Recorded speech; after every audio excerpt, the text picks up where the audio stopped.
as we went off air last week with the last edition of Silver Screen News, some stuff happened, as it always does, because we record on a Tuesday to release on a Wednesday. Such is our life. So let's cover some of those news stories from last week. In no particular order. Wrong show, but anyway. Something that made me very happy. Very, very happy. The reinstated Disney CEO, good old Papa Bob Iger, just admitted that those of us who think that the quality of the MCU films has dropped are correct, and those of us who think that it's down to the Disney Plus shows diluting the product are also correct. Yay, Bob. In a rare turn, Iger seems to acknowledge that Disney Plus and its demands have negatively impacted the brand's content. So, Bob Iger signed a contract extension last night, which will see him lead the Walt Disney Company for a further 2 years through 2026. Part of Iger's remit is going to involve turning around what is rapidly becoming a sinking creative ship when it comes to the issue of Disney Plus and the negative effects felt due to the company overstretching itself while trying to generate content for its streaming service. For reference, Bob Iger is the one who oversaw the original purchase of the Star Wars brand by Disney. Love it or hate it, it was a huge business move.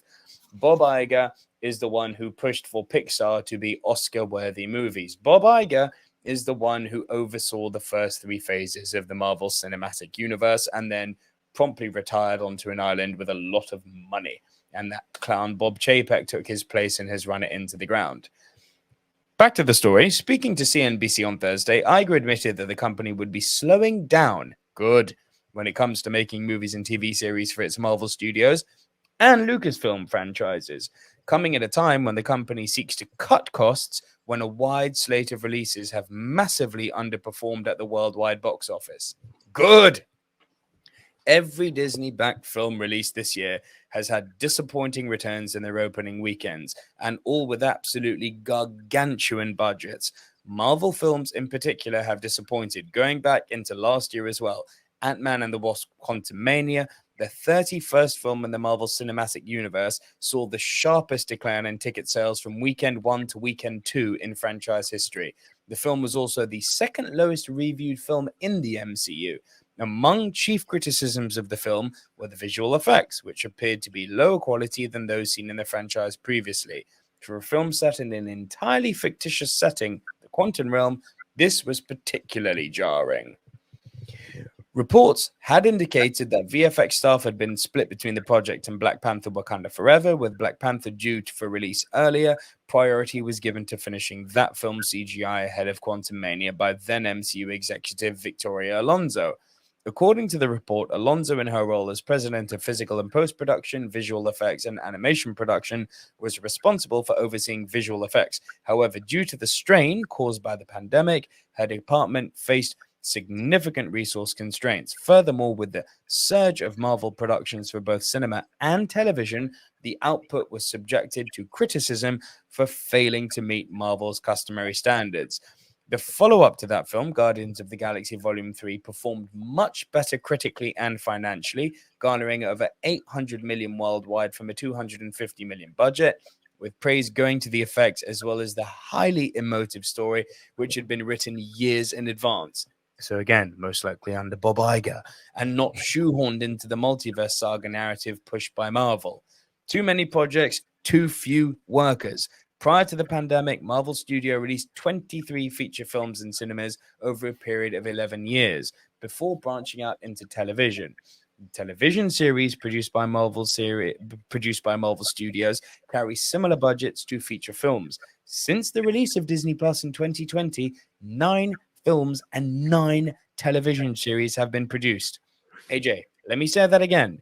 23 films over 11 years. 9 films and 9 TV shows over 3 years. This does not add up. This does not make sense.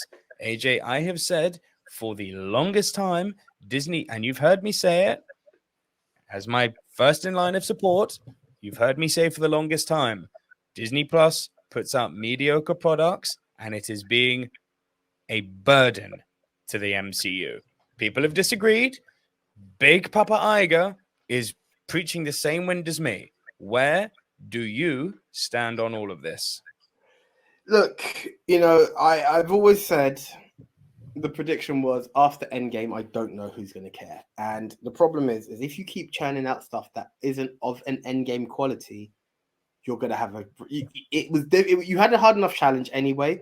And if you're going to release substandard, it then makes it even harder of a challenge for you because people are rushing to it and just getting disappointed time and time again after the fact that they're in series that doesn't have the influence that it should have had to be as strong as the films that its predecessors were is another thing. And I'm not going to be funny. Just the other day, we went through this reel of stuff that were delayed by Disney. Deadpool's been pushed back. This has been pushed back. That's been pushed back. It doesn't hurt.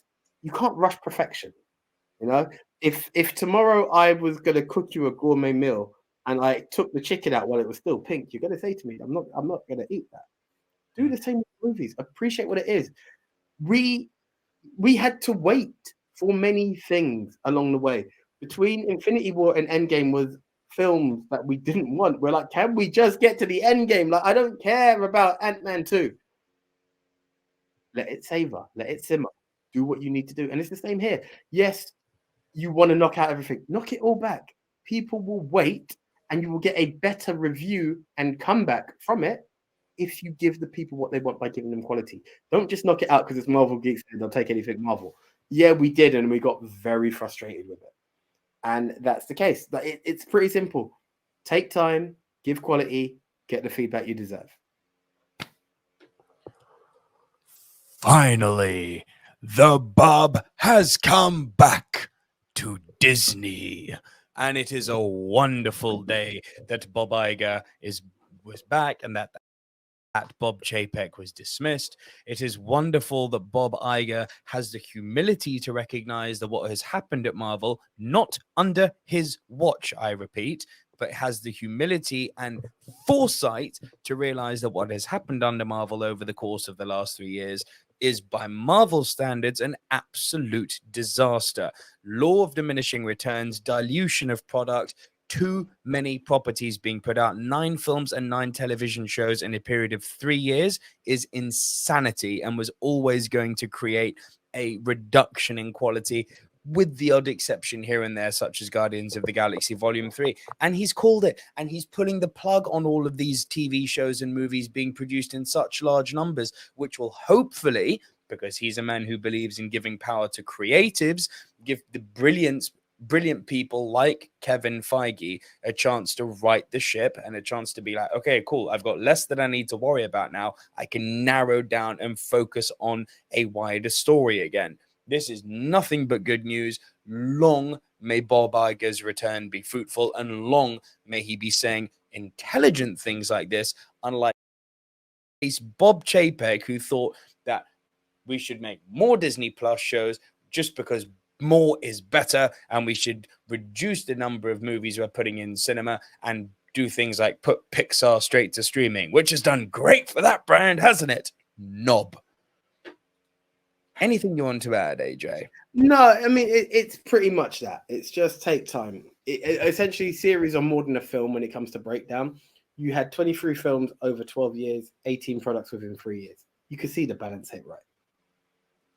It's a joke. That's it. It's a joke, and it once again just shows a wider argument that streaming is not the answer to problems. Streaming only adds to problems. If you can use streaming to complement something you're doing, like they did with WandaVision, that was good. But then when it was like, oh, we did one good thing, let's make 8. It's like, no. Make for the sake of making is not, it's not going to make me want to watch it. It's no good. But the question is, what do you guys think? Leave your thoughts and your comments down below. As always, where do you stand on Bob Iger's comments? And are you hopeful now that he's going to limit the amount of content being made, that there's a bright future ahead for Phase 5 and 6 in the MCU? Yeah, like the video, share the video with anyone who you think may be interested, and please do subscribe to the channel if you haven't already.